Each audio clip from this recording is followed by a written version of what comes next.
Alhamdulillahi Rabbil Alamin. Wassalatu wassalamu ala rasulihil amin Nabiyyina Muhammad wa ala alihi wa sahbihi ajma'in. Allahumma allimna ma yanfa'una wa zakkirna ma nasina wa anfa'na bima 'allamtana wa zidna ilma. Wa la hawla wa la quwwata illa billahil aliyil azim. Wa ba'd. Yang dihormati fadil pengurusi majlis, nazir dan seluruh anggota kuasa Masjid Al-I'tisam bil Kitab was Sunnah, muslimin dan muslimat, para jemaah sekalian, Assalamualaikum warahmatullahi wabarakatuh. Alhamdulillah, kita bersyukur kepada Allah Azza wa Jalla kerana pada tengah hari ini kita dapat buat satu latihan menyambut Ramadan. Biasa orang kuliah tengah hari ini bulan puasa ya, tapi kita menunjukkan semangat kita nak menerima Ramadan tu, kita boleh juga berkuliah pada waktu ini insya-Allah. Jadi alhamdulillah, Ramadan yang kita tunggu adalah satu bulan yang begitu besar kedudukannya di sisi Allah Azza wa Jalla. Dan pada bulan ini Allah SWT sebut khas dalam Al-Quran yang tidak disebut nama-nama bulan lain seperti Ramadan, sebagaimana dalam ayat yang selalu kita baca. Para jemaah yang ada mushaf Quran tu boleh buka, dalam telefon ada, dalam Quran ada. Buka ayat surah Al-Baqarah ayat 183. Dan ayat ini berakhir, cerita Ramadan ini berakhir pada ayat 188, 183 hingga 188. Cuba kita baca ayat ini dan kita tengok tajuk yang kita nak bincang ini, Rasulullah sallallahu alaihi wasallam dan Ramadan. Apa kaitan dia, apa nostalgia kalau boleh dikatakan, dan apa hubungan dia Rasulullah dan Ramadan, ataupun bersama Rasulullah sallallahu alaihi wasallam di bulan Ramadan. Ayat ini iaitulah dia panggil ayatus siyam, ayat puasa. Kalau kita perhatikan mana-mana syariat ibadat Islam ini, tak ada seperti puasa. Allah letak satu tempat, ayat ini dikumpul satu tempat, daripada awal sampai ke akhir sudah. Dalam ayat salat, aqimus salah wa atuz zakah, aqimus salata liduluki syamsi, itu di antara ayat yang disebut kelebihan-kelebihan salat, tapi dia tidak kumpulkan seperti detailnya cerita tentang puasa.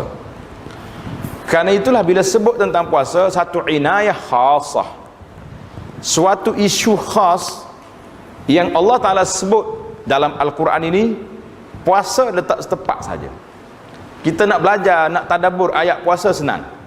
Nanti bila mari Ramadan, tuan-tuan boleh ambil mana-mana kitab tafsirul Quran yang ringkas, cantik, tafsir Ibnu Katsir contohnya, ataupun lain-lain tafsir. Kalau yang tak pandai bahasa Arab, cari bahasa Melayu, apa saja, bahasa tafsir Al-Munir, Dr. Wahbah Az-Zuhaili, ataupun orang Melayu ni kena tafsir Melayu, dia panggil tafsir Al-Azhar contohnya, ataupun Zilalul Quran yang bahasa Melayu tu.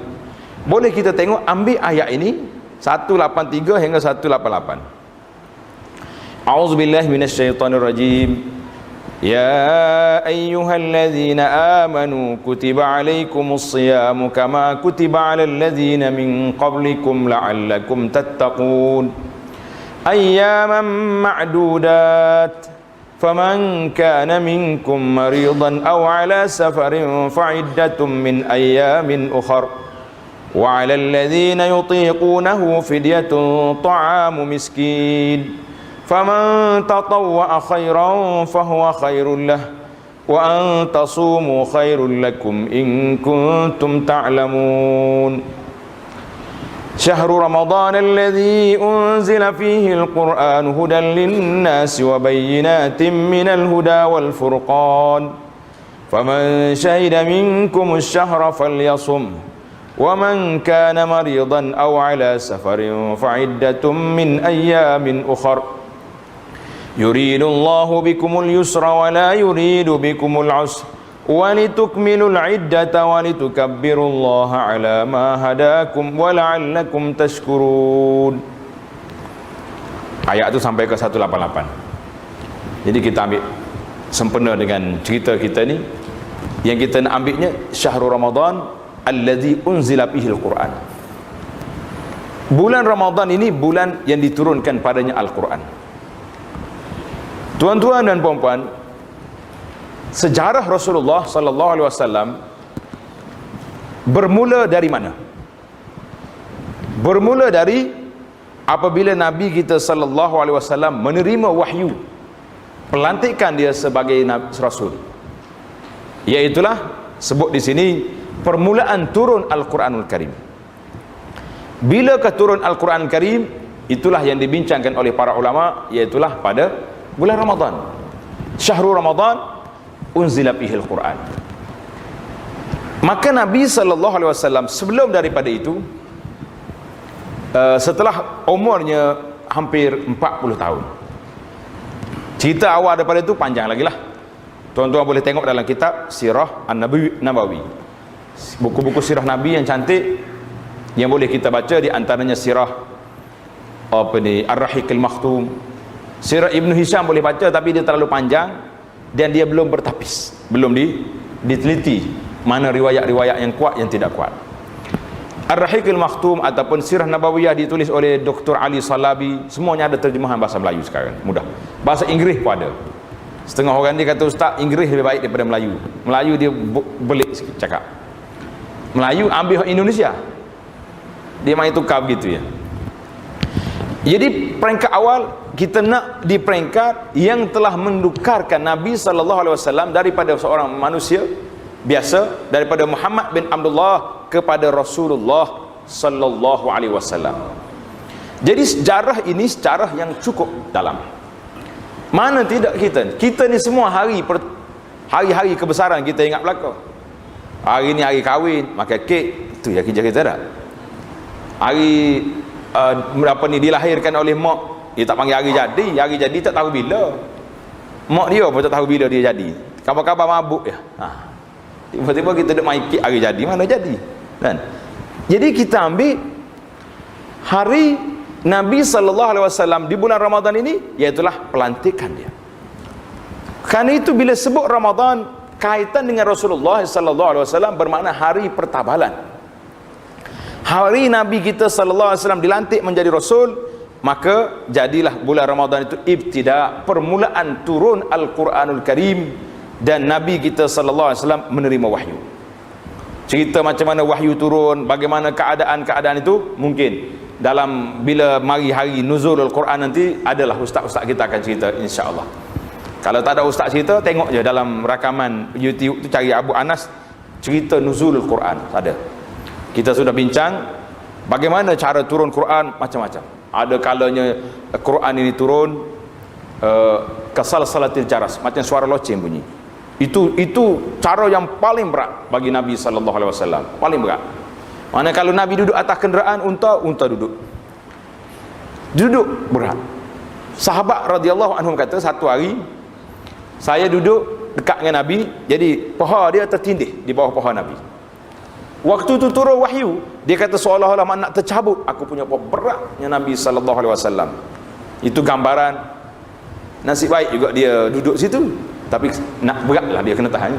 Kalau dia tak duduk, tak tertindih paha dia dengan Nabi, tak tahulah cerita macam mana berat. Allah sebut dalam Quran, ya ayyuhal muzammil, dan inna sanulqi alaika qaulan thaqila, kami akan turunkan atasmu ni perkataan qaulan thaqilan, perkataan yang berat. Maka turun Al-Quran. Yang paling ringan sekali bila Jibril datang jumpa dengan Nabi sallallahu alaihi wasallam berupa manusia. Ini ringan. Dia mari cerita wahyu pada Nabi, dan ada kalanya Nabi kita sallallahu alaihi wasallam menerima wahyu tanpa perantara Jibril, seperti yang berlaku pada malam Mi'raj. Ini cerita wahyu. Jadi Nabi kita sallallahu alaihi wasallam bila duduk di bulan ini di Makkah Al-Mukarramah, iaitulah di atas Ghar Hira. Ghar Hira ni kat mana? Tuan-tuan boleh tengok kalau orang pergi Mekah sekarang ni, iaitulah orang panggil Bukit Orang Melayu dia panggil bukit Jabano. Jabano tu bukit dah. Tapi jadi bukit Jabano. Dan dari nama dia tak apa, kita namakan dia macam tu ya. Bukit Jabano, gua atas tu nama dia Ghar Hira. Jadi sedang Nabi di situ, maka turun Jibril alaihissalam menyampaikan wahyu kepada Nabi sallallahu alaihi wasallam. Maka Nabi dengan itu terlantiklah bahawa Nabi ini telah dijadikan jadi Nabi. Maka kaitan Quran dengan Rasulullah sallallahu alaihi wasallam sangat tinggi darjatnya. Dan di manakah bulan Al-Quran itu? Kita namakan bulan ini Ramadan. Kalau dulu kita orang Malaysia ni bila mari bulan Ramadan, kita duduk tengok ke musabaqah Quran. Hari ini alhamdulillah saya rasa nak bersyukur kepada Allah Taala sebab musabaqah tu telah dipindah ke awal sikit daripada apa ni Ramadan. Biasa seawal-awal masuk Ramadan kita tak musabaqah dah. Kita nak tadabbur Al-Quran pula kan. Kalau tidak duduk sibuk dengan musabaqah. Makcik-makcik kita nak solat tarawih panjang pun tak sempat nak pergi tengok musabaqah. Baik. Jadi bila turun Al-Quran disebut dengan nama bulan Al-Quran, apa artinya? Para jemaah sekalian, bermakna bulan Ramadan ini bekas kepada Quran. Bekas kepada Quran. Quran turun untuk apa? Tuhan sebut dalam ayat yang kita baca tadi, hudan linnas wa bayyinatin minal huda wal furqan. Ini kerja Quran. Yang pertama, hudan linnas, menjadi petunjuk kepada manusia. Hei manusia, kalau kamu nak betul-betul menjadi hamba Allah Azza wa Jalla, menjadi orang yang beriman kepada Allah, maka ambillah Quran. Al-Quran ini diturun untuk apa? Hudan wa bayyinatin minal huda wal furqan, dan penjelasan daripada segala petunjuk. Wal furqan, Quran ini yang memisahkan di antara hak dengan batil. Macam mana kita nak tahu benda ni benar tak benar? Ambil Quran tak sini. Ambil segala pandangan, segala ideologi, segala apa, tengok tepat tak tepat. Kalau bercanggah dengan Quran, bermakna pandangan itu tidak betul. Bercanggah dengan hadis Nabi sallallahu alaihi wasallam, bermakna apa yang kita bawa itu tidak tepat dan tidak benar, mesti kita tolak, mesti kita ketepikan. Kerana apa? Kerana Quran ini menjadi furqan, pemisah di antara hak dengan batil. Maka inilah yang kita nak lihat hari ini. Budaya, membudayakan, menjadikan Quran ini hidup kita dalam bulan Ramadan. Kerana Nabi sallallahu alaihi wasallam yudarisuhun kana Jibril yudarisun Nabi sallallahu alaihi wasallam Al-Quran fi syahri Ramadan. Nabi sendiri setiap tahun Jibril datang. Bulan Ramadan dia ulang kaji Quran. Mana Jibril baca daripada awal sampai akhir. Nak tengok susunan ayat ni. Kerana itulah para ulama mengatakan, adakah susunan mushaf ini daripada Al-Fatihah, surah Al-Baqarah sampai ke surah An-Nas ini tauqif ataupun disusun oleh Nabi sallallahu alaihi wasallam ataupun disusun oleh pengumpul Al-Quran? Jawabnya itu tauqif. Sebab bila turun Al-Quran, Nabi beritahu para sahabat, ij'alu hadza fi hadza. Nabi kata ayat ini letak dalam surah ni. Turun ayat ini letak di sini. Jadi para sahabat tanda. Dia hafal, dia ingat, dan setiap bulan Ramadan Nabi kita sallallahu alaihi wasallam yudarisuhu, dengan Jibril alaihissalam mari baca, tengok bersama dengan Nabi sallallahu alaihi wasallam, kecuali pada tahun 10 Hijrah. Tahun yang ke-10 Ramadan tahun 10, Jibril datang 2 kali ulang kaji Quran pada tahun tersebut. Sebab apa? Sebab lepas Ramadan akan datang mari haji. Nabi kita mengerjakan haji, akan turun al-yauma akmaltu lakum dinakum wa atmamtu alaikum ni'mati wa raditu lakumul islam madinah. Lepas pada mari haji, bermakna Islam itu telah sempurna. Bila sempurna, apa jadi? Pembawa, penyampai, Rasul yang diutus oleh Allah SWT ini akan pergi. Kerana itulah para sahabat, di antaranya Sayyidina Abu Bakar radhiyallahu anhu, bila dia dengar ayat Quran al-yauma akmaltu lakum, dia menangis. Dia kata, pelik orang tua ni, orang lain semua gembira, dia seorang menangis. Apa dia jawab? Kalau sudah sempurna, bermakna yang membawa risalah ini akan pergi. Ini Sayyidina Abu Bakar punya farasah tinggi, dia punya pemikiran. Kalau sudah sempurna, pergi. Macam kita pergi buat rumah, Kalau sudah siap di rumah kita, kontraktor nak duduk situ, tak, dia akan pergi. Sayyidina Abu Bakar tengok, Masya Allah, seolah-olah Nabi kita di Hajjatul Wada mengiklankan sedemikian. Maka Ramadan yang terakhir bagi Nabi SAW iaitulah Ramadan pada tahun 10 Hijrah. Kenapa? Tahun yang ke-11 bulan Rabiul Awal Nabi kita SAW wafat.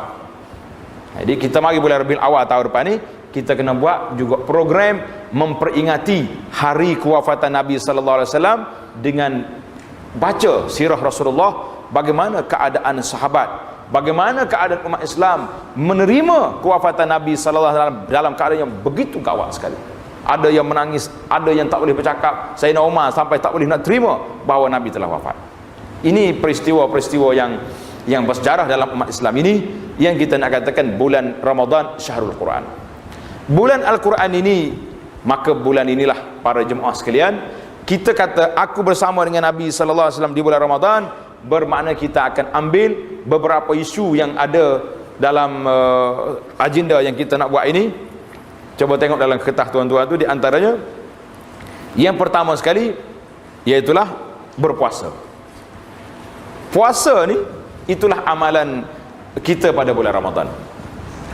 Nabi SAW telah bersabda tentang puasa ni, man shama ramadhana imanan wa ihtisaban ghufira lahu ma taqaddama min dzambih. Siapa dia berpuasa dalam keadaan beriman dan ihtisab, mengharapkan pahala, ghufira lahu, Allah Ta'ala akan beri keampunan kepadanya perkara dosa yang lepas dan dosa-dosa dia yang lepas, ma taqaddama min dzambih. Hadis ini dalam Bukhari dan Muslim. Maka apa benda yang kita nak buat? Apa agenda yang kita nak atur supaya kita bersama dengan Rasulullah sallallahu alaihi wasallam dalam bulan Ramadan? Jadi kita tengok. Yang pertama sekali, puasa. Bila kita berpuasa, yang kedua kita ambil agenda yang kedua, iaitulah agenda membaca Al-Quran. Mesti para jemaah jangan buat kata, tak apalah, Quran hari ni mudah dah, kalau saya tak baca pun tak apa, bila kita mati nanti anak-anak boleh upah orang baca Quran. Enggak berapa kali nak upah orang baca Quran, Tok Lebar pun letih juga dia kan. Kita kena baca Quran melalui 3 peringkat. Kena tanda Quran ini dibaca 3 peringkat. Yang pertama dia panggil qiraah lisaniyah, baca secara lidah. Ini yang kita baca hari secara lidah. Apa kelebihannya? Kata Nabi sallallahu alaihi wasallam, man qara'a harfan min kitabillah, siapa dia baca satu huruf daripada kitab Allah, satu huruf kita baca daripada Al-Quran, falahu bihi hasanah, dia mendapat satu kebajikan.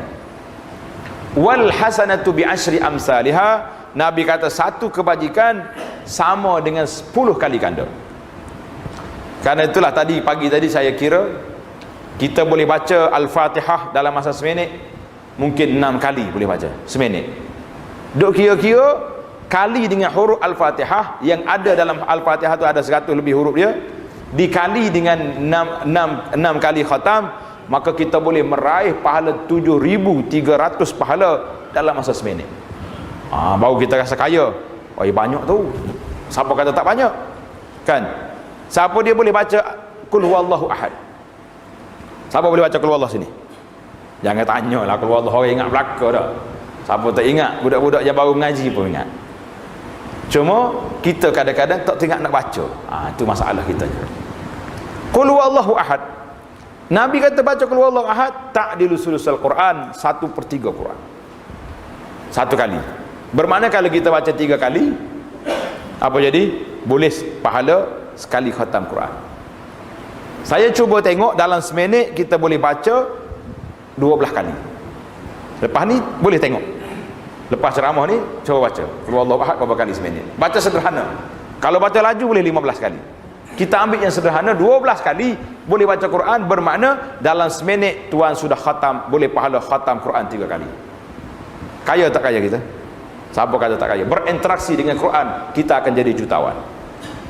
Jutawan pahala ya. Jutawan PT nak kena pergi Indonesia baru boleh. Nah, kata pergi Indonesia boleh. Ada orang kata saya nak jadi jutawan, kata mudah ya, pergi Indonesia jadi jutawan selalu, jutawan rupiah. Boleh baca. Nabi kata apa tadi? Baca satu huruf diganda 10. Nabi kata aku tak kata alif lam mim satu huruf. La, alif satu huruf, lam satu huruf, mim satu huruf. 3 huruf dah satu. Alif lam mim. Zalikal kitabu la raiba fihi hudal lil muttaqin. Alif lam mim dah boleh 30 pahala. Ini baca Quran. Jadi kita nak ambil bersama Nabi sallallahu alaihi wasallam dalam isu baca Quran. Baca Quran pahala yang begitu besar. Dan jangan kata, payah nak baca sekarang ni. Alhamdulillah tuan-tuan dan puan-puan. Di zaman kita ada alat yang begitu senang. Telefon kita semua ada Quran belakang. Tapi setakat beli ni, berapa tahun dah pegang telefon? Setahun, 2 tahun? Berapa kali kita khatam Quran dengan telefon?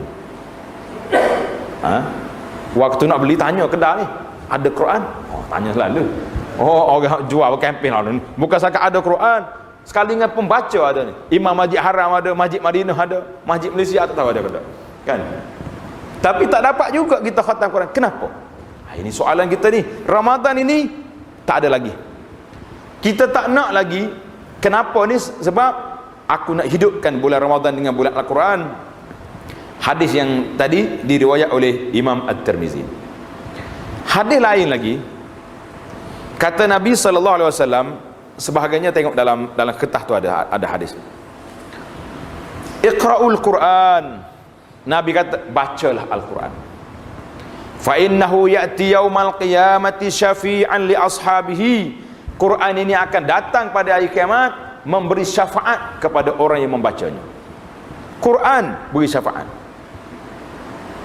Iqra'uz Zahrawain. Bacalah 2 surah, iaitu surah Al-Baqarah dan surah Ali Imran.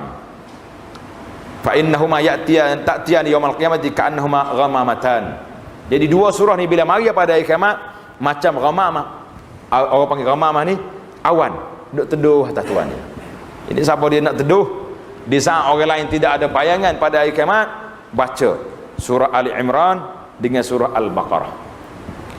Au ka'annahuma ghayayatan. Allahu akbar. Tengok ni, banyak pahala-pahala yang kita dijanjikan. Nabi kata apa? Bila kita baca Al-Quran, dia mari jadi syafaat kepada kita. Menjadi syafaat kepada kita. Daripada hadis lain pula, belum habis lagi. Au ka'annahuma firqan min tayrin sawaf. Ataupun mari macam burung, dia mari. Tuhajani an ashabihima. Berhujah 2 surah ini untuk mempertahankan kita daripada azab Allah. Tuan-tuan nak latih peguam.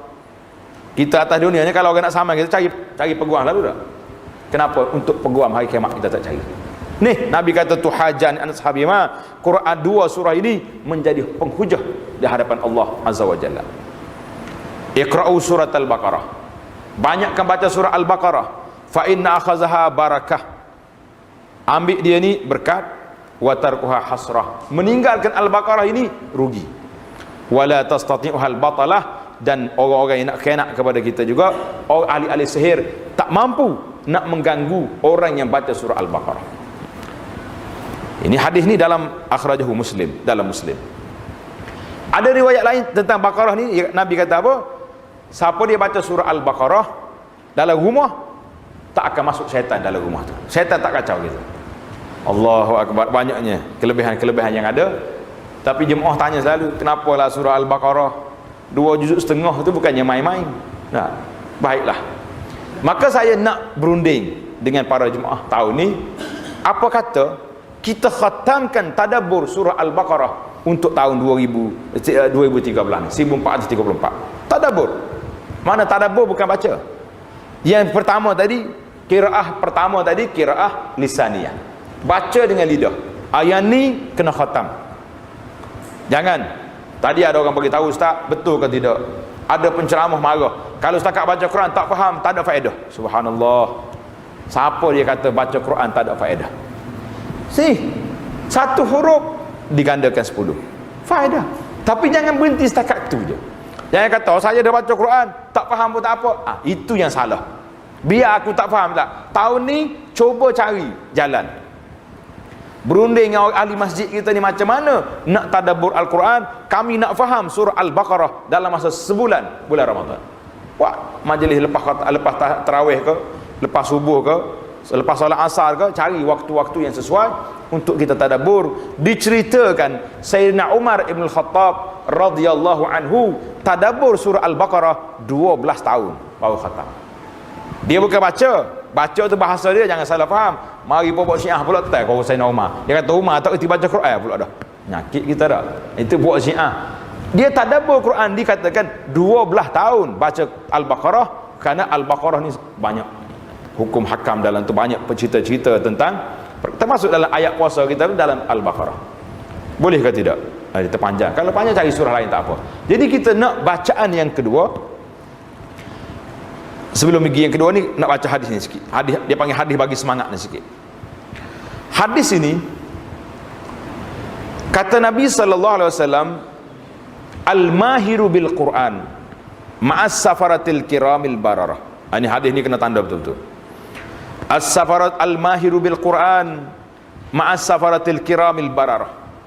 Orang yang mahir baca Quran. Baca Quran lancar. Satu juzuk 15 minit. Boleh tuan-tuan? Kalau lancar 15 minit memang standard dia. Lepas pada tu mungkin tak faham apa. Kalau laju lagi. Bersama dengan para malaikat yang mulia. Wallazi yaqra'ul Quran. Siapa yang baca Quran wa huwa yuta'ti'. Yuta'ti' ni mana? Tegakak-gagak. Duk main alif lam mim, letih nak baca. Zalikal kitabu la raiba fihi. Penat, tak kena ke? Payah nak baca ke? Lidah berat ke? Apa jadi? Wa huwa alaihi syaqq. Dalam keadaan dia susah nak baca Quran, lahu ajran. Nabi kata dia boleh 2 pahala. Subhanallah. Orang lain pecut 15 minit khatam satu surah, satu juzuk. Kita 1 jam tak habis lagi sebab yuta'ti'. Mana tergagak-gagak baca ni. Penat nak baca. Itu pun minta tolong dengan pen tolong baca. Tidak ada pen kita sekarang ni. Pen baca Quran. Kata pen aku tak reti, tak ada tunggu nak baca. Mu tolong baca Quran. Tak apa. Jangan pula jadi macam ada setengah orang ni, siapa dia baca Quran, siapa dia baca buku-buku tanpa belajar, jadi baca syaitan. Baca syaitan tu benda-benda orang kita tak faham, yang kita boleh faham, tidak jadi masalah kan. Apa Nabi kata? Lahu ajran. Orang ni boleh 2 pahala. Subhanallah. Dapat 2 pahala. Senang ke nak dapat 2 pahala? Iaitulah pahala baca Quran, pahala syak, pahala sukar untuk baca Quran. La ilaha illallah. Tuan-tuan bayangkan rahmatnya. Ajaran yang dibawa oleh Nabi sallallahu alaihi wasallam ini, sebagai Nabi kata kepada Aisyah, ajruki ala qadri nasabiki. Nabi kata pahalamu mengikut kadar kesusahan yang kamu lalui. Kita hari ini alhamdulillah tuan-tuan, puasa di Malaysia sejuk. Sejuklah kita sini tak. Orang puasa di tanah Arab, saya pergi baru ni tengok suhu dia 48 darjah. Ada kata 50 darjah ni puasa 15 jam satu hari. Benar tak benar? Mestilah pahala dia lebih lagi daripada kita yang duduk dalam keadaan rehat, dalam keadaan kadang-kadang hujan turun, kita dalam keadaan sejuk, tenang. Tapi itulah perjuangan. Inilah yang kita nak ambil, nak apa ni? Nak tengok darjat seorang itu duduk di mana? Duduk di mana kedudukan dia dengan Allah Azza wa Jalla. Baik, itu yang pertama. Bacaan yang kedua dia panggil qiraah qalbiyah. Qiraah qalbiyah ini baca Quran dengan hati. Apa makna baca Quran dengan hati? Ambil Quran tengok gini, tengok nyak tak kata apa. Gitu baca dengan hati? La. Baca dengan hati bermakna kita tadabbur Al-Quran. Tadabbur Al-Quran, kita ambil ayat demi ayat. Contohnya ayat Nabi kita sallallahu alaihi wasallam apabila turun ayat akhir surah Ali Imran. Tengok 10 ayat sebelum akhir surah Ali Imran. Inna fi khalqis samawati wal ardi wa ikhtilafil laili wan nahari la ayatin li ulil albab alladzina yazkurullaha qiyaman wa qu'udan wa ala junubihim wa yatafakkaruna fi khalqis samawati wal ardi ila akhir ayat. 10 ayat yang terakhir surah Ali Imran ini, bila turun ayat ini, Nabi kita sallallahu alaihi wasallam menangis satu malam. Satu malam menangis. Aisyah kata, aku tengok dia berdiri, basah janggut dia. Nabi kita sujud, basah tempat sujud sehingga subuh. Bila subuh, datang Bilal nak azan subuh, tengok Nabi menangis. Bilal kata, ya Rasulullah, wa ma yubki, apa yang menyebabkan Rasulullah menangis? Kenapa menangis? Bila takut Rasulullah sakit, Rasulullah tak sihat, ada gangguan, ada benda-benda dikacau oleh pokok jahiliah. Nabi kata, ya Bilal, kaifala abki, wahai Bilal, bagaimana aku tidak menangis? Waqad unzila aliyal barihah inna fi khalqis samawati wal ardh. Bagaimana aku tak menangis? Semalam sudah turun ayat Quran ini, sesungguhnya kejadian langit dengan bumi, ikhtilafil laili wan nahar, silih berganti malam dengan siang, la ayatil liulil albab, menjadi tanda-tanda bagi orang yang punya pemikiran. Subhanallah. Akhirnya Nabi ulas, Nabi kata, wailun liman qara'aha wa lam yatafakkara fiha. Nabi kata, rugilah, celakalah orang baca Quran wa lam yatafakkar, tak berfikir tentang isi kandungan Quran. Pasal itulah saya kadang-kadang terfikir, kita boleh buat musabakah, bertanding lagu siapa merah muka-muka, berjaga malam, berlatih berbulan-bulan. Apa kata kalau kita ambil masa yang ada ini untuk kita latih orang memahami beberapa surah Al-Quran ini, lebih berfaedah banyak daripada kita duduk bertanding, duduk lagu. Tapi dah jadi masyarakat kita, budaya dia, tak apalah, orang benar boleh kereta, orang tak boleh tak balik saja, kan? Kita tak dengki dengan dia, kita masuk berkalah, suara tak sedap. Baik. Naknya, wailun liman qara'aha wa lam yatafakkara fiha. Rugi orang yang baca Quran, dia tidak berfikir kepada isi kandungan Quran. Terasa tak kita? Terasa. Nabi marah sampai begitu sekali kerana kamu tidak berfikir, kamu tidak mengambil pelajaran daripada Al-Quran, kamu tidak mengambil perkara-perkara yang sepatutnya daripada Al-Quran. Itu bacaan yang kedua. Maka tahun ini insya-Allah saya mengharapkan supaya para jemaah boleh ambil Al-Quran, ambil terjemahan dia, ambil tafsiran dia, sehingga saya cadangkan kepada pihak beberapa masjid yang anak pergi ziarah sebelum Ramadan ini, supaya pihak masjid berunding dengan imam-imam tarawih kita. Macam mana runding? Buat jadual. Malam ini imam akan baca ayat sekian sampai ayat sekian. Tengok kepakaran imam lah. Kalau imam tu hafiz, dia boleh baca surah apa. Dan kita maklumkan di papan iklan kita bahawa malam ni, malam yang kedua Ramadan, imam akan baca surah Al-Baqarah ayat 41 sehingga ayat 80. Kita buat 5 ayat contohnya, satu rakaat, kan? Maka makmum diminta supaya ulang kaji Quran, ambil tafsir Quran, ambil terjemahan Quran yang ada dalam tangan awak, yang ada di rumah kamu, baca dulu, tengok berapa ayat. Mudah-mudahan bila imam baca nanti, kita boleh dengar Quran dan kita boleh memahami sebahagian daripada ayat yang dibaca. Ini tadabbur. Dan kadang-kadang imam ada kalanya dia akan sedih dengan ayat yang dia baca. Bila mari ayat-ayat tentang azab, imam akan takut. Bila mari ayat tentang binasanya umat-umat terdahulu, kita akan terkesan dengan peristiwa yang berlaku. Maka makmum boleh kesan, oh ayat ini tadi aku dah baca. Dalam ayat yang kelima, yang keenam dalam surah ni tadi menyentuh tentang perkara ini. Alhamdulillah para jemaah.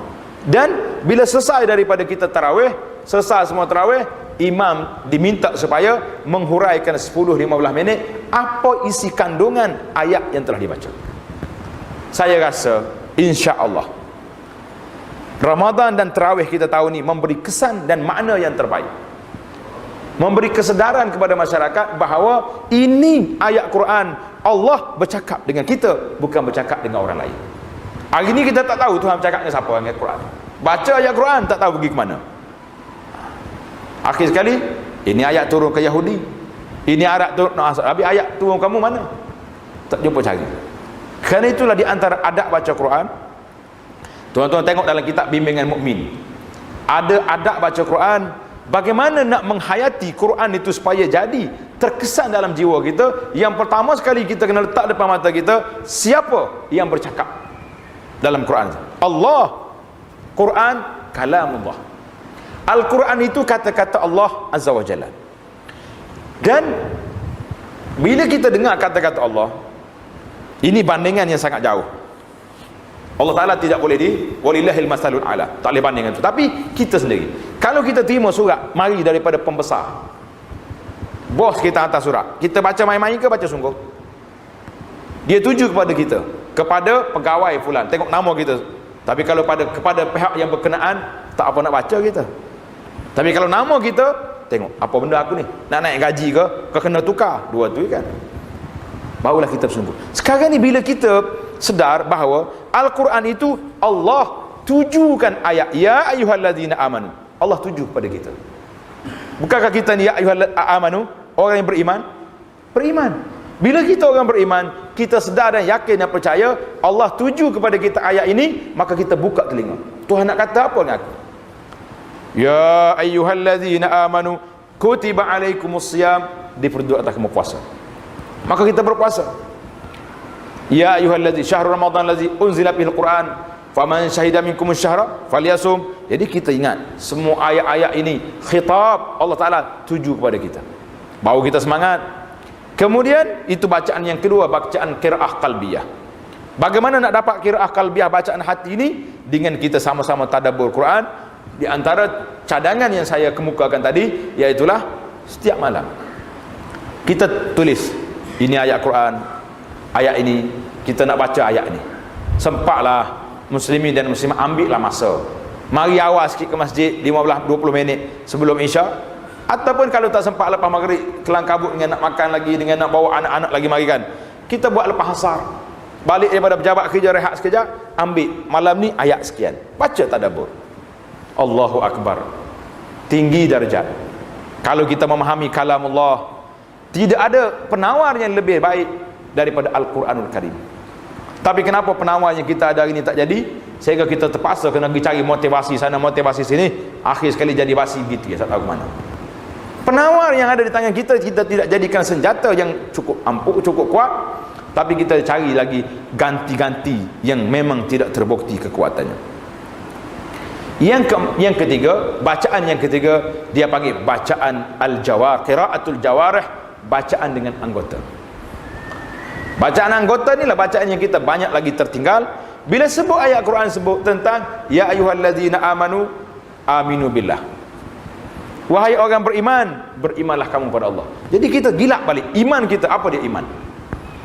Oh, aku tahu dah iman rukun dia 6. Taib. Satu-satu pula.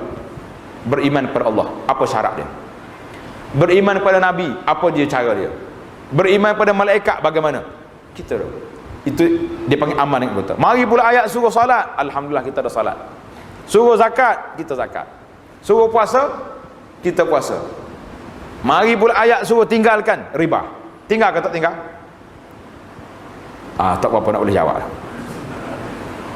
Dia tertinggal, ada sebahagian tak lagi. Baru baca setengah Quran. Kita jangan tuding orang, dia ni tak beramal dengan Quran. Belum lagi beramal dengan Quran. Bagaimana Ramadan tahun ni? Betulkah kita beriman dengan Quran?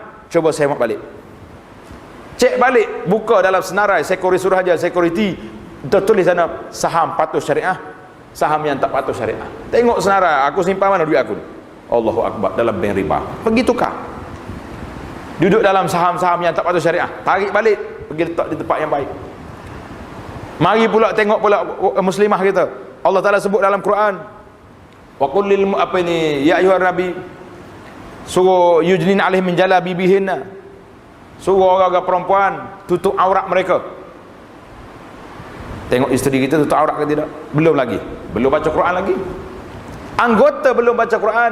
Inilah kesan daripada bacaan hati yang menyebabkan iman kita bertambah. Bila iman kita bertambah, dia akan terpancar di anggota. Seperti listrik yang kita belajar hari ini. Listrik yang ada ni, macam mana kita tahu listrik ada? Kalau pegang wayar ni sejuk ya, panas pegang wayar. Kalau pegang wayar meletup, tahulah ada api ni. Ini tak ada api apa. Pasal itulah wayar telefon hilang selalu. Senyap-senyap angkat telefon, senyap nyambik dia budak dadah malam-malam. Maka tak apa. Sebab dia tak ada api dalam tu. Bagaimana kita nak tahu ada listrik? pasal lampu nyala, oh tengok pasal aircon sejuk, ada api. Bagaimana nak tahu iman kita ada tak ada? Ambil Quran letak sini, Tuhan kata tinggalkan riba, semok dalam diri. Ada riba? Ada. Belum lagi.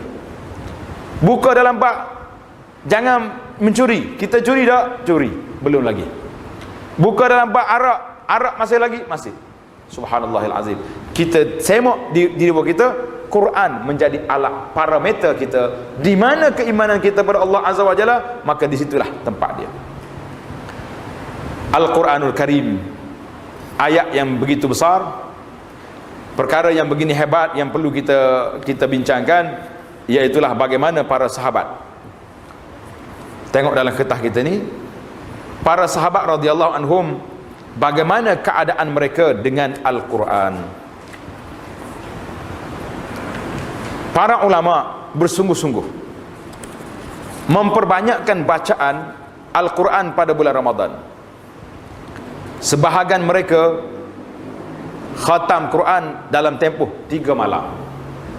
Maknanya kalau 3 malam berapa kali? Berapa juzuk satu hari? 10 juzuk. Ada berani kita? Tak apa berani, senyap. Tak apa. Sebahagian yang lain pula seminggu. Seminggu ni boleh dah tu, tak nak lagi. Dan sebahagian mereka tempoh 10 hari. Ni anda ingat boleh. 10 hari bermakna satu hari hanya 3 juzuk. 3 juzuk, mana banyak 3 juzuk? 3 juzuk ni 20 muka satu juzuk, 60 muka surat. 60 muka surat Al-Quran kalau dibahagikan dalam masa 24 jam, takkan tak ada masa. Tapi taksis ke masa. Kurang ke duk benda-benda lara leka, tak seduk main lah. Duk main letak Facebook gambar nak buka puasa apa benda, tak payahlah. Masing-masing pandai. Bak makan minum tak seduk sibuk. Bila saya sentuh baru ni dalam TV kata, tuan-tuan jangan duk main lah letak gambar-gambar ni.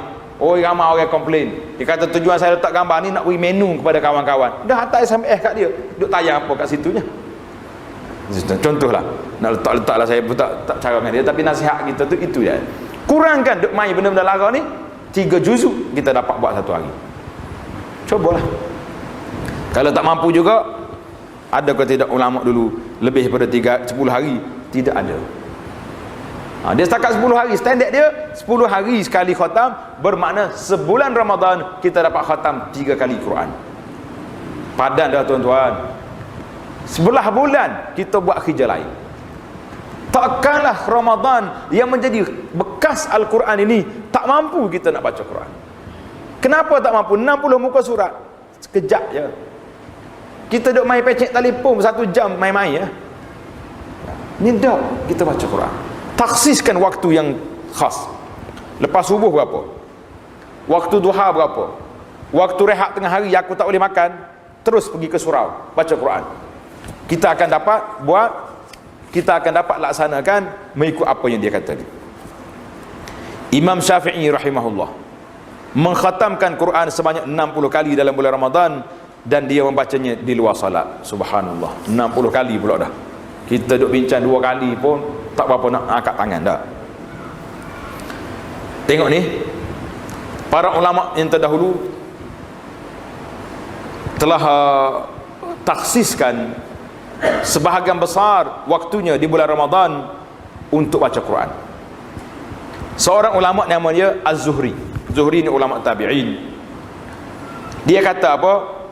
Iza dakhala Ramadan, bila Ramadan masuk, apa yang kita nak buat? Fa innama huwa tilawatul Quran wa it'amut ta'am. Ramadan ini bulan orang baca Quran, bulan orang beri makan kepada orang. Cerita makan ni nanti kita masuk dalam risalah kita nanti. Wa kana al-Imam Malik rahimahullah. Imam Malik ni bila masuk Ramadan, taraka qira'atul hadis, dia berhenti mengajar kitab hadis, wa aqbala ala qira'atil Quran, dia terus menumpu pada baca Quran. Pasal itulah sahabat-sahabat dia tanya, ustaz, tak ada ke jadual bulan Ramadan ni untuk tazkirah? Saya kata tahun ni saya nak ikut Imam Malik. Imam Malik bila mari Ramadan dia stop kuliah, dia baca Quran. Jadi kita pun nak juga baca Quran. Asyik duk kuliah saja, akhir kali ustaz pun tak baca Quran. Ada juga kita duk buang ustaz-ustaz, dia kata tak dia baca Quran saya tahu ni. Apa duk tazkirah orang? Ingat baik-baik. Quran dakwah awak nanti musuh orang baca Quran, kamu tak baca. Dia kata banyak sangat tazkirah. Kata Quran kan sikit tazkirah. Khususkan tazkirah untuk tengah hari malam kita qiyamul lail boleh. Allahu akbar. Ini para jemaah yang dihormati dan dikasihi sekalian, itulah Ramadan dengan Al-Quran. Jadi kita pergi kepada agenda kita yang ketiga, iaitulah qiyamul lail. Qiyamul lail di sini Ramadan ini khusus kepada salatut tarawih. Salat at-tarawih dan salat witir. Dan kalau boleh kita teruskan salat, habis kita salat dengan imam di masjid, kita salat pula di rumah, kita sambung lagi sampai ke setakat mana yang kita mampu. Ada jemaah tanya, iaitu ustaz, mana baik saya solat di rumah dengan anak isteri saya tarawih, dengan saya solat di masjid ramai-ramai? Kita kata tengok keadaan. Kalaulah dia ni hafiz Quran, dia boleh baca Quran banyak, ini ada dilakukan oleh para ulama. Berapa orang ulama yang kita dengar cerita di Madinah, dia datang ke Masjid Nabawi Syarif untuk solat Isya. Lepas solat Isya, dia balik tarawih di rumah dia sampai setengah malam, sampai ke tengah malam gitu. Tapi kalau kita boleh buat macam ni, tapi kalau kita balik rumah kena 2-3 rakaat pakai senyap dah, baiklah solat di masjid, kan? Solat di masjid, tapi kena ingat solat di masjid jangan lari di tengah jalan. Ini projek kita tahu ni, bagaimana nak sekat orang tak mau lari di tengah jalan. Takkan nak kunci pintu, kunci pintu tak jadi, dia boleh lompat ke tingkap. Bukan penjara nak kunci-kunci. Kita kunci hati dia dengan hadis ni, hadis Nabi SAW ini. Apabila Nabi kita kena komplain waktu Nabi kita salat tarawih sampai setengah malam. Ada juga komplain zaman dulu tuan-tuan. Kalau zaman kita orang komplain pelik tak? Pelik apa? Nabi kena komplain. Tengok ni, apabila Nabi kita berhenti sampai setengah malam, pada malam ke-25 para sahabat datang berjumpa dengan Nabi sallallahu alaihi wasallam. Mereka mengatakan, ya Rasulullah, kalaulah Rasulullah terus salat qiyamul lail ini sampai ke akhir malam, dekat sahur baru berhenti, lagi baik. Ada berani kita nak komplain macam ni? Imam pun lari, kata macam kuat usin yang ibadat. Nabi kata apa? Yang kita nak jawapan Nabi. Ambil tulisan ni, tulis besar-besar kat dinding. Tak payah tulis selamat datang Ramadan. Kalau tak tulis pun Ramadan mari dah. Kau siap dah banner dah tulis? Tak siap lagi dah? Tak siap tulis ni. Hadis Nabi kata apa? Innahu man qama ma'al imami hatta yansarif kutiba lahu qiyamul lailatin. Siapa dia berdiri tarawih bersama dengan imam, imam 8, imam 20, kutiba lahu qiyamul lailatin, ditulis baginya pahala berdiri malam sampai ke subuh. Siapa dia tak nak bonus besar? Lepas kita salat tarawih dengan imam sudah, kita balik rumah kita, tidur, nak kerja esok, malaikat duk tulis lagi pahala qiyamul lail. Berjalan terus sampai ke pagi. Alhamdulillah, nikmat besar. Habis kalau orang lari tengah jalan macam mana? Lari tengah jalan boleh setakat tu, dia sudah check out tengah jalan. Tidak, orang panggil check out, disconnect dah. Bolehlah pahala setakat yang dia, bukan kata tak boleh pahala, setakat yang dia salat boleh setakat tu, lepas tu habis. Kalau dia balik salat pula, bolehlah pahala salat. Tapi ini bonus Tuhan beri pada kita, pahala qiyamul lail walaupun kita tidur di rumah. Macam mana? Boleh camping? Kena camping lah, barulah orang tak lari. Besar-besaran camping kita dah. Jangan lari. Siapa dia salat macam ni, kita boleh. Yang keempat, iaitulah bersedekah. Berilah sedekah kepada orang fakir miskin, orang berhajat di bulan Ramadan. Berilah pula kepada tabung-tabung masjid, tabung-tabung derma yang banyak itu. Sedekah mudah zaman moden lagi. Nombor-nombor akaun pun banyak yang kita dapat, bagi masuk je dalam tu senyap-senyap malam-malam. Apa yang payah kan? Cuma bila sedekah bulan Ramadan ini, ada orang komplain, dia kata ada setengah orang dia tak nak sedekah langsung belum Ramadan, nak Ramadan je. Sebenarnya sedekah bulan Ramadan ada asas. Tengok dalam hadis tadi, Nabi kita sallallahu alaihi wasallam bila Jibril datang yudarisul Quran, dia punya ajwad lebih pemurah, sifat Nabi ni lebih daripada angin yang kencang. Keluar semua duit dia. Tak ada, tak simpan langsung. Jadi ada asasnya, derma bulan Ramadan tu ada asas. Cuma jangan kita melampau sampai peringkat langsung tak ada derma di luar Ramadan. Itu nanya kepada orang. Orang mustahak yang miskin, minta derma, tunggu Ramadan. Mana boleh macam tu? Mati keringlah kalau itu sampai Ramadan. Bagi dulu. Yang Ramadan kita khususkan lain. Masjid kita ni belum cukup dana, bismillah. Bulan Ramadan ni cari sebanyak mungkin yang kita ada dalam rumah kita, yang kita nak masuk dalam tabung kubur kita tu, masuk dalam akaun masjid. Alhamdulillah. Kemudian satu isu lagi yang besar, iaitulah beri makan orang buka puasa. Alhamdulillah, kita hari ni saya tengok bab makan, saya tak bimbang langsung bulan Ramadan. Semua masjid yang kita pergi melawat tak ada dah, full 30 hari sudah tamat. Habis kalau orang nak derma lagi tak dapat dah, tak dapat, kami tak terima. Oh, orang masjid marah. Kenapa kita tak nak terima?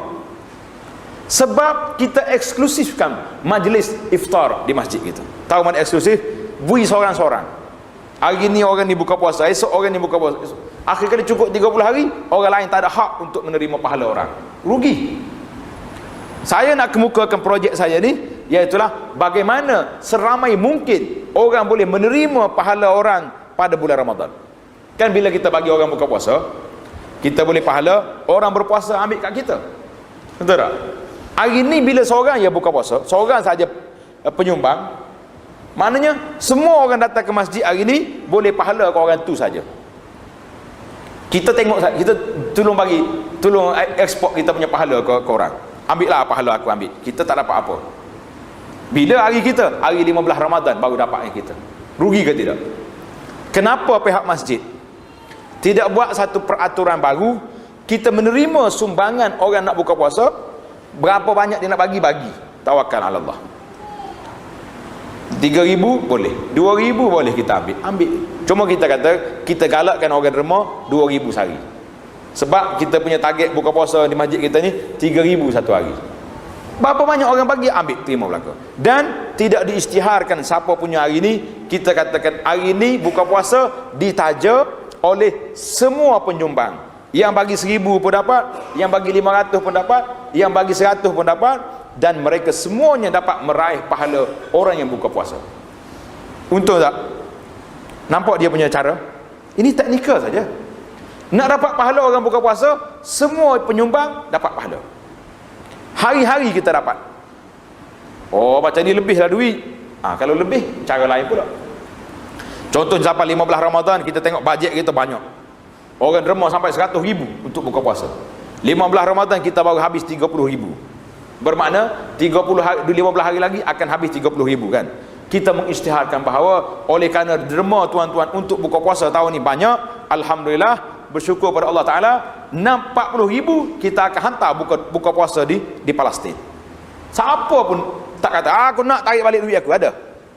Gembira, happy. Rakyat Malaysia kita boleh ambil pahala, orang di Syria kita boleh ambil pahala berpuasa. Allahu Akbar. Tuan-tuan, kalau kita buat bincang secara ilmiah, secara akademik, secara ilmunya, Allah Ta'ala beri kepada kita rahmat yang begitu luas. Kenapa kita persempitkan? Orang masjid kata, Ustaz, tak boleh. Saya kata, kenapa? Tak boleh. Dia kata ada orang tu kalau tak letak nama dia sebagai penderma, dia tak nak terima. Sudah. Ramai lagi orang yang boleh letak, orang yang nak bagi sumbangan. Orang yang betul-betul mari nak derma kerana nama dia, tuan-tuan boleh bayangkan apa perasaan dia untuk derma. Kalau betul-betul ikhlas, tak payah nama. Malaikat sudah ada catatan, kiraman katibin ya'lamuna ma taf'alun. Duk tulis apa yang kita buat. Yang penting apa masalah. Satu lagi isu ni yang patut kita bincang juga, iaitulah isu pembaziran yang berlaku di bulan Ramadan. Tuan-tuan bayangkan, bila kita terlalu eksklusif, mau makanan sedap hari ni banyak bawa mari. Kemudian bila orang ambil banyak, biasalah orang lapar ni tengok makanan banyak kat depan dia, bismillah tawakkal ala Allah selalu. Nasib baik kita tak bagi talang dia tak, bagi pinggan. Kalau bagi talang penuh juga dalam tu. Lapar, kerja satu hari. Bila ambil banyak, makanan membazir. Bila makanan membazir, coba pergi melawat masjid-masjid selepas tarawih. Berapa banyak makanan yang dicampak dalam tong sampah.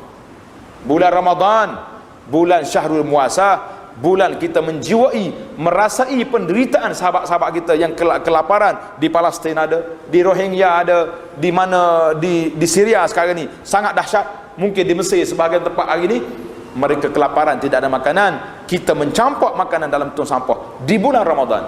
Perasaan apa kamu dengan Ramadan pada tahun? Cuba tuan-tuan bayangkan, fikir, kenapa Tuhan suruh kita lapar pada bulan Ramadan? Bila lapar, nak suruh kita teringat kepada orang susah, nak suruh kita menjiwai. Allahu Akbar. Kita lalu bazar Ramadan tengah hari, bau orang goreng sedap, berasa lembek betul. Nak terduduk rasa dah lapar, sedap bau, tak boleh nak makan. Itu kita boleh makan maghrib nanti. Tapi sahabat-sahabat kita, kawan-kawan kita yang memang tidak ada makanan, ini kita kena ingat. Nabi kata tidak beriman seorang kamu tidur dalam keadaan kenyang, sahabat-sahabat dia lapar, jiran tetangga dia lapar. Al-mu'minu kal jasadil wahid, al-mu'minu liman kal bunyan yashuddu ba'dahu ba'dah. Nabi kata orang mukmin dengan mukmin lain satu jasad. Yashuddu ba'dahu ba'dah, yang kuat menguatkan satu sama lain. Apabila satu orang tu sakit, satu anggota sakit, semuanya kena sakit. Kita tahu sahabat-sahabat kita kelaparan, kenapa kita tidak beri makan pada dia? Itulah saya rasa beberapa perbincangan yang dapat kita bincangkan.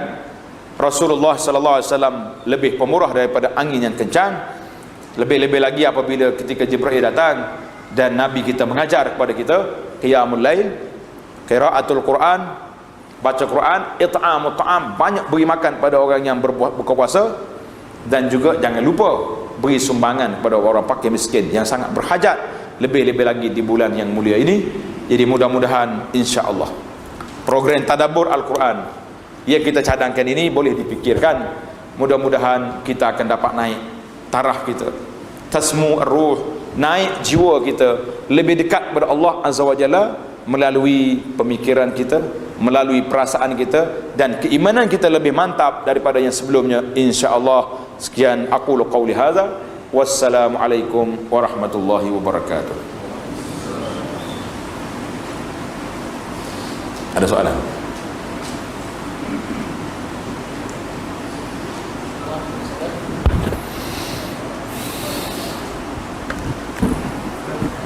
Ya, silakan.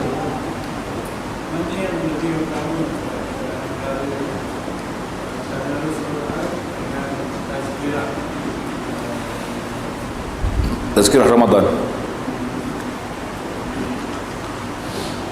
Tadarus Quran dengan tazkirah, saya rasa tidak ada kontra di antara dua tu. Cuma bila kita sebut tadarus Quran, mana kita baca ramai-ramai.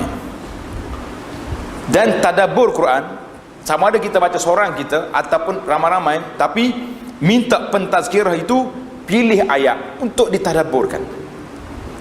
Contohlah, saya buat contoh, memandangkan tahun ni banyak ancaman di Syrianya, di Mesir, maka sahabat-sahabat kita tulis, memilih ayat-ayat ancaman yang telah dihadapi oleh nabi-nabi yang terdahulu, telah menulis. Jadi saya letak dalam blog ni, dalam yang ada di kertas ni, Abu Anas Madani ni, tajuk dianya Program Tadabbur Al-Quran tahun 1434. Coba ambil tengok, teliti ayat-ayat yang boleh kita beri kepada pentazkirah kita. Ambil ayat ni, coba huraikan. Contohlah, ayat lain pun tak apa, ayat Quran ni banyak. Jadi kita katakan tak ada ta'arud, bercanggah di antara baca dengan tazkirah.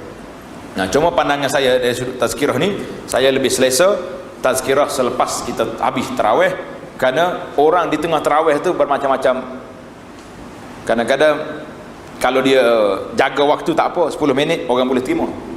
Tapi ustaz ni setengah-tengah tu kalau boleh mikrofon kak, orang bagi 10-15 minit, dia bagi 50 minit, hanya orang. Jadi kita nak biar realiti. Ramadan ada tazkirahnya, ada baca Qurannya, ada tadarusnya, dan ada qiyamul lail secara yang baik. Kita campur di antara tiga. Jadi kalau nak tengok apa dia kelebihan, asar, kesan kepada tadarus itu, tengoklah dalam rakaman khutbah saya panjang bulan Ramadan tahun lepas, 4 siri khutbah dalam Abu Anas Madani itu, tajuk dia Tadabbur Al-Quran 1433. Saya letak di situ bagaimana para sahabat bila baca Quran dia menangis, Bagaimana orang-orang dulu bila baca Al-Quran, kaedah-kaedah tadabbur, bolehlah secara ringkas untuk sama-sama kita mengambil faedah daripada Al-Quran sempena bulan Al-Quran ini. Wallahu a'lam. Salam.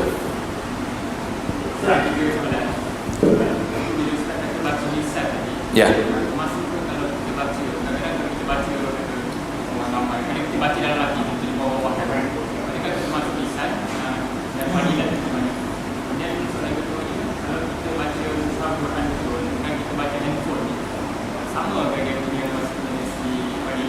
Ya.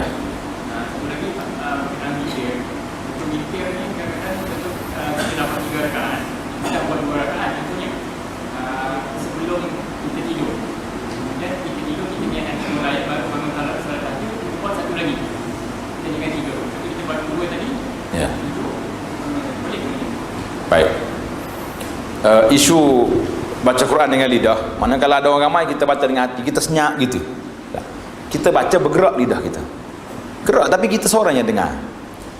Kalau gitu senyap itu dah panggil. Tak baca. Perhati. Itu nama memerhatikan. Baca lidah. Al-qiraah. Baca dengan lidah kan. Cuma jangan dekat, jangan kuat. Tengah orang ni kalau dia baca Quran, satu masjid tu dengar suara dia. Yalah. Ini mengganggu kawan-kawan kita lain. Orang lain pun nak tadabbur Quran juga.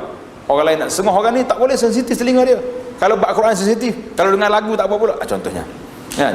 Jadi dia dengar orang baca Quran dah tak kosong dah. Allahu akbar. Ganggu sungguh dia ni. Jadi kita baca perlahan.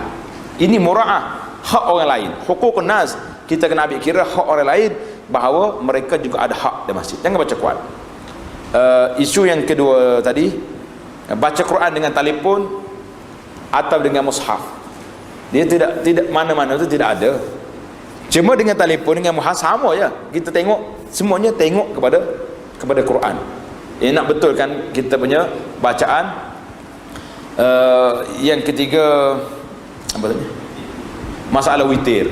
Masalah witir ni masalah bila kita baca hadis tadi. Hadis Nabi kata selesaikan siapa dia sudah sekali dengan imam baca Quran tarawih. Macam mana kita nak sudahkan? Kita nak witir di akhir malam. Ini timbul soalan. Jadi kita solat 2 rakaat dengan imam. Ya imam witir tu kita jadikan dia ni solat qiyamul lail. Saja aku solat qiyamul lail.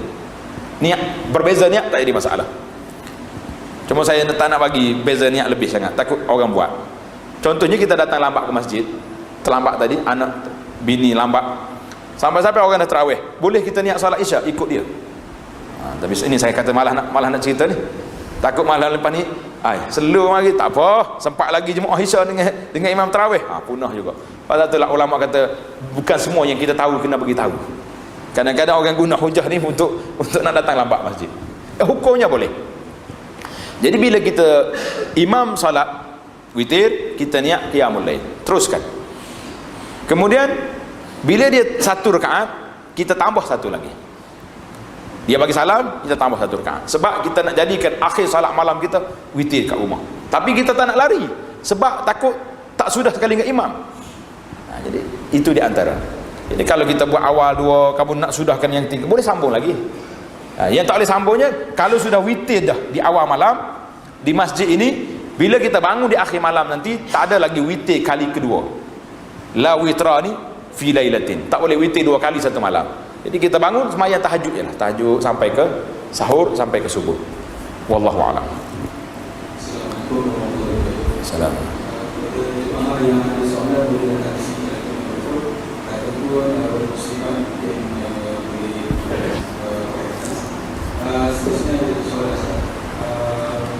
Ini orang yang susah yang mungkin di sini juga yang apa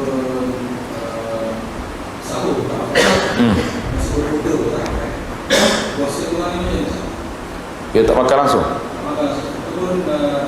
minum air. Kalau dia minum air itu bermakna dia sudah makan. Yang Nabi kita larang al-wisal. Wisal ni langsung tak makan tak minum, puasa terus 24 jam, itu yang dilarang.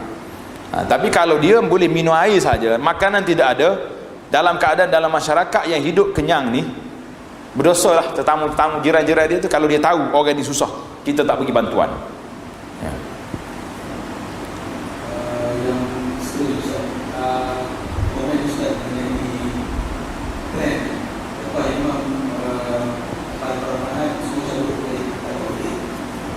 inilah yang kita sebut tadi.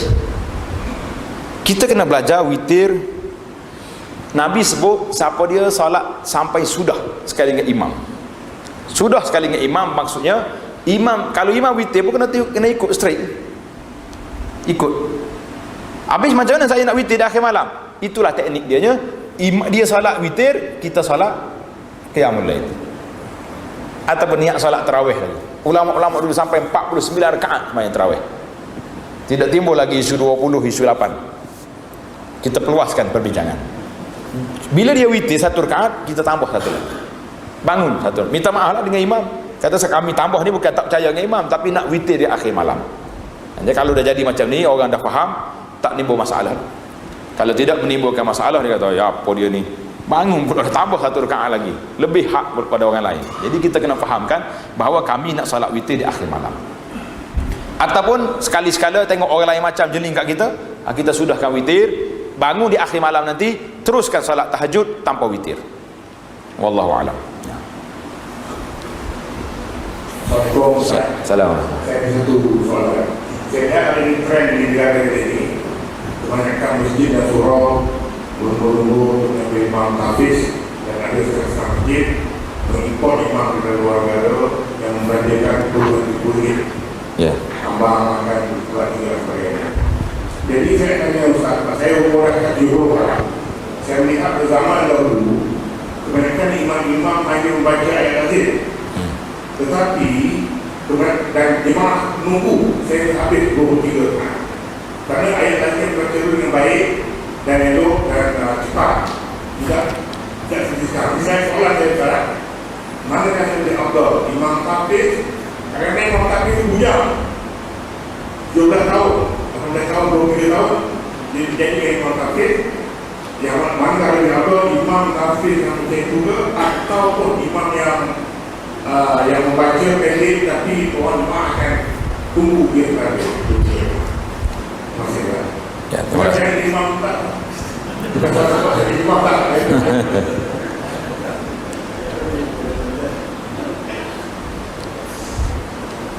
Baiklah.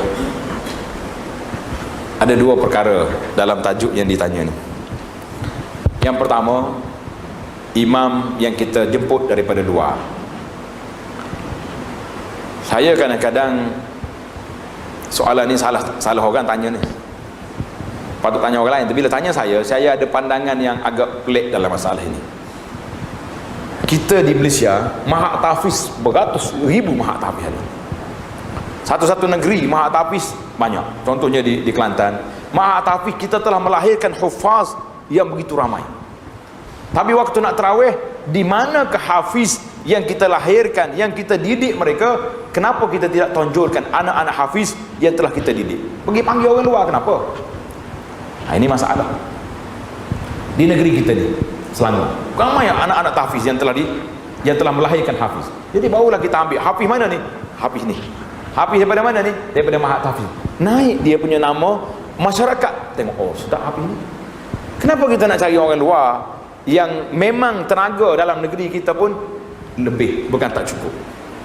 Oh, dia kata sebab ambil orang luar kerana nak bagi bantuan. Bagi bantuan tak syarat dia jadi imam kita. Satu kes daripada banyak kes. Saya berhenti di satu buah masjid, solat dengan imam yang mari daripada luar. Dia dua orang, satu pilot, satu co-pilot lah, gitu. Timbalan imam. Dia baca salah. Memang salah bacaan. Jadi saya tunggu imam kedua tak tegur. Saya duduk di belakang takut berdosa, tegur. Daripada jauh sah yang keempat saya tegur dia. Tegur kali yang pertama dia tak ira. Tegur kali yang kedua tak ira. Salah banyak. Lepas salat saya pergi pegang dia. Pegang imam. Kata mu hafiz. Ya. Kamu yang kedua hafiz. Kenapa mu tak tegur kawan kamu salah? Mu tahu tak? Dia kata tahu. Kenapa tak tegur? Dia kata kalau saya tegur tiap-tiap malam salah macam ni, mungkin 15 Ramadan kami telah dihantar balik oleh AJK Masjid sebab tak hafal Quran betul-betul. Tengok, saya bawa kes ni kepada pihak yang bertanggungjawab, pejabat agama, supaya mengambil kes. Sebab apa? Bila mari imam hafiz yang dijemput, imam ratib yang ada di masjid lari pergi jadi imam di surau, di masjid kecil-kecil kat kampung. Sedangkan masjid itu di bawah hak dia. Sepatut imam meratib pegang Quran tengok. Pegang Quran. Tak apa, maslahah. Pegang Quran tengok. Kalau salah dia tegur. Bukan tinggal masjid ni kepada pelajar-pelajar yang mari daripada luar. Itu satu kes. Isu yang kedua tadi, masalah nak baca ayat lazim alhaakumut takasur sampai sudah. Itu lama dah cerita. Di zaman hari ni alhamdulillah hafiz Quran sudah ramai. Dan Quran turun pun bukan keseluruhan Quran itu kita kena baca semua sekali. Perdengarkanlah kepada alam ini Quran yang dibaca, bukan CD baca, orang baca. Yang kita nak baca hari-hari itu CD baca, bukan orang. Itu lain tu. Kalau CD azan tak payah jawab, tapi orang azan kita kena jawab. Beza tak? Jadi kita baca Quran, bukan CD baca Quran, bukan pen baca Quran. Jadi bila mari imam-imam yang macam ni, kita berunding dengan masyarakat. Dia boleh setakat berapa rakaat? Setakat berapa rakaat kamu nak? Kalau kita baca panjang sikit, 8 okey, buat 8. 20 boleh, buat 20. Tapi kalau alhaakumut takasur, saya berhenti di satu masjid yang sangat ekspres imam dia. Sukar di Malaysia dia nak mengatasi masjid tersebut. Betul ni cerita. Coba bayangkan, pukul 9.20, 23 rakaat siap. Alhaakumut takasur sampai bawah. 8 rakaat, 10 rakaat, lari juga orang. Tak selesai masalah. Masalahnya kesedaran masyarakat. Kesedaran masyarakat, wa'yu al-mujtama'. Masyarakat macam mana nak sedar? Kita kempen dengan hadis Nabi, tunggu. Lagi banyak minit kamu berdiri, lagi tinggi darjat kita di sisi Allah Azza wa Jalla. Jadi kita, itu pandangan. Dua perkara lah yang berbeza. Dan ada lagi yang lain.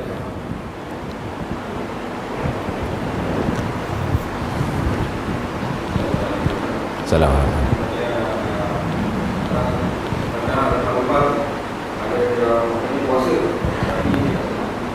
Puasa tak solat. Allahu Akbar. Ini yang masalah kita ini. Dia orang ni yang puasa tak solat ni, dia tahu jadual eksklusif di masjid dia ada berlaku dah. Oh, kalau syarikat ni taja tahun lepas makan begini sedap, dia mari. Satu masjid di Kuala Lumpur, masjid lain saya tak tanya. Saya tanya, dia ulang cerita ni. Masjid tu kata orang makan di masjid dia 1,500 orang buka puasa. 1,500. Waktu solat maghrib 1 sah setengah, tak sampai 100 orang. Mana pergi makhluk Allah Ta'ala ni? Dia mari makan saja. Kita jangan ingat. Sebab itulah saya syorkan, tukarlah majlis. Siapa nak buka puasa di sini kena mari 40 minit sebelum azan. Letak dia situ, letak tempat kita makan, panggil ustaz, ceramah situ. Ni kita mari tahlil. Puak dia tu dia 5 waktu tahlil tu. Tapi waktu makan dia makan juga, waktu solat tak ada puak dia. Ini kita nak perangkap, biar dia orang masuk dalam perangkap kita. Dia mari awal, kita tazkirah dulu 20 minit, 15 minit tazkirah. Biar dia ada, biar dia terasa, oh aku ni nak mari makan saja rupanya. Solat tu lebih penting. Solat tu tiang agama. Puasa pun rukun Islam. Tapi kalau orang puasa tak solat, tidak ada pahalanya. Para ulama mengatakan orang yang tak solat ini duduk di antara fasik ataupun kafir, wal'iyazubillah. Pahala apa lagi? Macam tu. Jadi majoriti mazhab Syafi'i mengatakan orang yang orang fasik, belum lagi kafir, tapi dekat dalam tu. Jadi macam mana boleh pilih-pilih rukun Islam pula? Betul ke tak dia puasa tak tahu. Aju cek sungguh tempat dia kerja. Wallahu a'lam.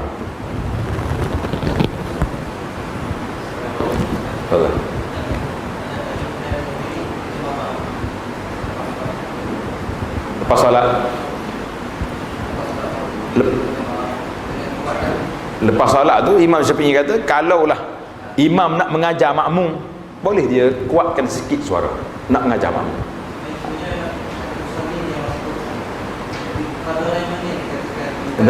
Nak imam dia kuatnya, orang lain tak kuat. Imam dalam kitab fiqh Syafi'i, minta maaf lah, saya nak baca dalam kitab fiqh mazhab Syafi'i, nama dia Mughni al-Muhtaj. Mughni al-Muhtaj ni fiqh muktabar dalam mazhab Syafi'i, menukilkan pandangan Imam Syafi'i, mengatakan ya juzulil imam, boleh imam tu angkat suara dia mengajar makmum zikir lepas salat. Wa iza ta'allamu asarra, bila makmum sudah pandai, berhentilah perlahan kan. Jadi masalah kita hari ni sudah berpuluh tahun dah makmum tak pandai-pandai juga. Itu masalah kan. Sebab kita tak ajar dia. Kita suruh dia ikut kita. Itu jadi problem. Jadi kita cuba ajar, didik masyarakat bahawa solat zikirnya macam ni. Di antara kertas yang saya bagi tu. Kertas dapat. Kertas kuning dapat. Itu contoh. Ini zikir mazhab Syafi'i. Dalam kitab Mughni Al-Muhtaj. Sama saya tak tulis itu zikir mazhab Syafi'i. Silap kena tulis lain kali. Kau Syafi'i. Mughni Al-Muhtaj. Itulah zikir dia. Jadi Nabi kita ajak simple, ringkas. Kalau orang sudah ingat itu, dia boleh sendiri. Subhanallah, subhanallah, subhanallah. Apa yang payah? Dan mudah-mudah saja. Format zikir ni telah ditetapkan oleh Nabi SAW. Sebab itulah zikir, dia tak baca Fatihah lepas malam, lepas salat. Fatihah dibaca dalam salat. Kita pergi baca lepas salat kan. Panjanglah cerita pula lepas ni, insya-Allah. Habis dah.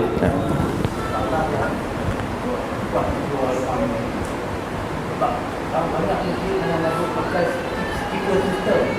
Dia kalau speaker system tu full blast. Kuat. Memang kuat. Memang ganggu orang yang Sekarang ni kita kena berunding dengan imam kita lah. Imam perlahan lah. Mula-mula ya astagfirullah, astagfirullah, astagfirullah, supaya dia nak iklankan bahawa salat sudah selesai. Lepas tu yang zikir-zikir lain tu kita perlahankan. Tangan kita ada ke masing-masing. Alhamdulillah. Kalau kita nak belajar tu zikir yang kecil tu, nak belajar dengan tangan ni mudah. Allah Ta'ala buat jari kita ni betul-betul 33 subhanallah, 33 alhamdulillah, 33 Allah. Duduk sini, coba tengok ni. Satu jari ada 7 zikir. 1, 2, 3, 4, 5, 6, 7. Ni pula 7 kali 4 28. Ibu ni pendek, kita buat 5 je dia. 1, 2, 3, 4, 5. 28 campur 5, 33. Allah Ta'ala tak buat jari kita sia-sia. Kalau yang terlebih 6 tu itu ekstra, cerita lain. Nah, kita ambil yang normal, yang manusia biasa macam kita ni. Alhamdulillah, mudah je. Berundinglah dengan imam-imam. Saya berhenti satu masjid, Allah kuat. Saya ingat penuh masjid, naik betul-betul 5 orang ada belakang imam. Buat apa imam ni kuat-kuat cakap 5 orang je ada. Allahu Akbar. Habis dah kita kot. Ada saya dah.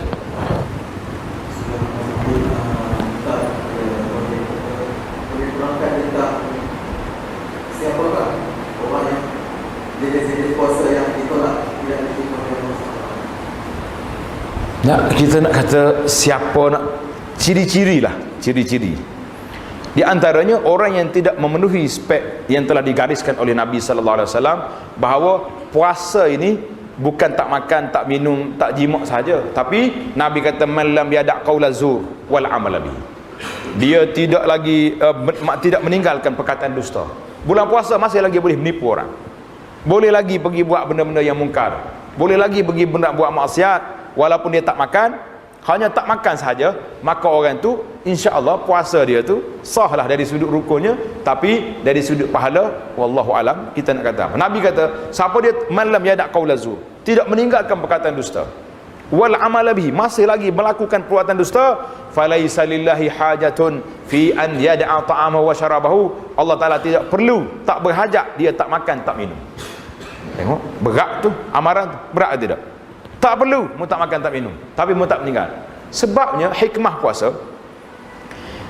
puasa iaitulah kita tak makan yang halal sebab kerana Allah, untuk meninggalkan yang haram. Lebih-lebih lagi kalau yang halal tak makan, kenapa yang haram boleh makan?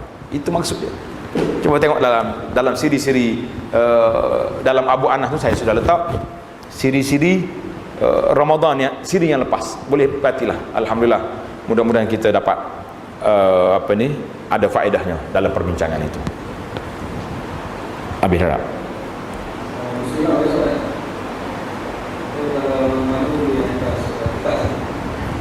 Dia lapar dan lambat. Berbagi beberapa hari sangat-sangat masa. Ya. Apakah persediaan sebelum Alhamdulillah, kita sama-sama muhasabahlah. Di antara agenda yang saya dah letak di sini ada 6, 7, 8 isu yang patut kita perbesarkan dalam bulan Ramadan ini. Cuma sebagai ulasan yang terakhir, Saya teringat kepada amalan para salafus salih, para sahabat. Di akhir Syaban mereka banyak beristighfar kepada Allah Azza wa Jalla. Bila orang tanya kenapa Syekh banyak istighfar di akhir Ramadan, dia kata orang yang banyak dosa, kesalahan, dibimbangi, Allah Ta'ala tidak beri taufik kepada dia untuk beramal di bulan Ramadan. Dibimbangi, kita tidak mendapat taufik daripada Allah Ta'ala nak beramal pada bulan Ramadan. Tuan-tuan boleh muhasabah balik Ramadan tahun lepas, sebelumnya, mana yang terbaik? Boleh jadi yang 3 tahun lepas aku full boleh ibadat. Sebab apa? Boleh jadi tahun tu kita betul-betul ikhlas nak beribadat. Kita tidak buat benda-benda yang melanggar perintah Allah, yang menyebabkan hati kita kuat, hati kita bersih, maka kita beribadat tahun tu laju. Allahu Akbar, tahun lepas saya memang frust, tak dapat ibadat. Cuba cek kenapa. Boleh jadi waktu nak belum Ramadan kita duk kelahi dengan orang, waktu belum Ramadan tu lah kita dapat baru lulus dapat pinjaman riba, belum Ramadan lah kita baru dapat. Subhanallahilazim. Jadi para ulama mengatakan kita mesti beristighfar sebelum Ramadan banyak-banyak, kerana ia menghalang mendapat taufik hidayah Allah untuk beramal pada bulan Ramadan, iaitulah gangguan daripada dosa dan kerasnya karak yang terberselapuk di hati kita. Wallahu taala alam. Wa sallallahu wasallam wa barak ala Muhammad wa ala alihi wa sahbihi ajma'in. Walhamdulillahi rabbil alamin. Wassalamu alaikum warahmatullahi wabarakatuh.